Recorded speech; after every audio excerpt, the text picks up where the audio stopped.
Hello everybody, this is Mulenga and welcome back to my channel where we talk all things faith, life and personal development. Today I'm back with the final installment of The Power of Silence, Knowing When to Keep Quiet. As I mentioned in part 2, I just faced so many challenges in uploading it, so I had to take it at different days, and so you may see different outfits. We ended on point 5, so without further ado, let's go to point 6. When you have said what needed to be said in a situation, don't add anything more. And I'll give you an example of somebody that I know who owed a friend money. Unfortunately, he wasn't able to pay back at the stipulated time. So this friend came to him and just dug into him, said things that shouldn't be said. And the response of the person who owed money is what has always struck me. So that person just said, you know what, I know that I owe you. I know how much I owe you, and I know I haven't paid when I should have paid, but I'm making every effort to pay you.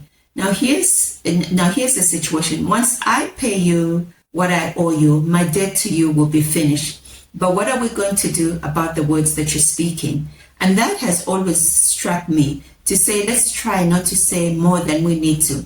And of course, there are times to speak up when we need to have those difficult conversations. I'm not in any way suggesting that we never speak up. There are times when we have to speak up. But what I'm saying is let's limit our words and just address the issue.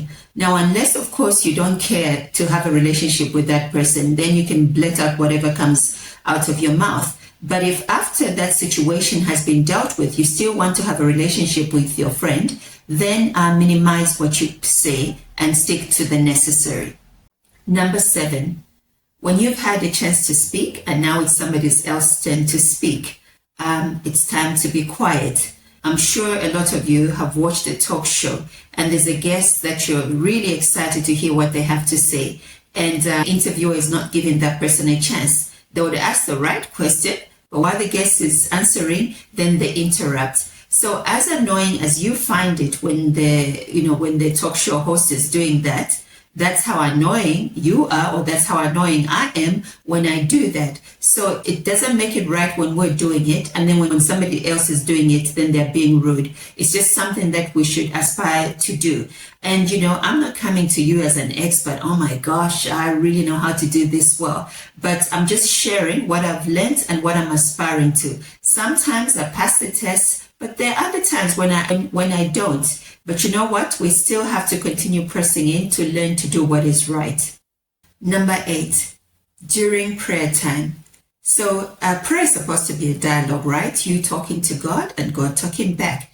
But most of the times we dominate the conversation and we're just talking and talking. And you might even be saying, Lord, why don't you answer me? And I can just imagine God saying, I would love to if you can just keep quiet. So when we're having our prayer time, let's have that part where we say what we need to say and then allow God to speak. Number 9, when you're supporting somebody in grief, I don't know about you, but I haven't yet learned what the right words are. And I believe that the less said, the better. Sometimes, if not often, it's just enough that you're there. You're just sitting quietly, just showing that person, I care and I'm here. And we don't have to try and give reasons why that person has passed away, because really we don't know and it's not our place to do that. So let's just keep quiet. It's enough that we're there to support them. Number 11, when it's none of your business. Just because you have an opinion doesn't mean you have to speak it out. There are times where we should keep quiet because it's none of our business. An example, you go into a home, it's furnished a certain way. You don't like how it's done. Just keep quiet. It's not your home. You can go back to your home where your opinion matters. Just enjoy the hospitality that has been offered to you and move on. How people dress is also none of your business unless they ask for your opinion. Or maybe it's your child and they're inappropriately dressed and you need to address that situation. But just because somebody chooses colors that don't appeal to you does not mean that you have to voice your opinion. You'll find that if you can do less critiquing, your friends will enjoy your company. They'll invite you more because you'll be a pleasure to be around. Finally, When you're dealing with a fool or unreasonable person, silence will serve you better. As Mark Twain says, don't argue with stupid people. They will drag you down to their level and then beat you with experience. Now I know you're saying, but I want to show this person that they are wrong and I am right.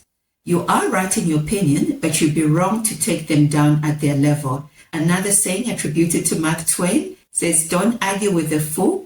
Onlookers may not be able to tell the difference. Well, that's it for today. Until the next one, it's bye-bye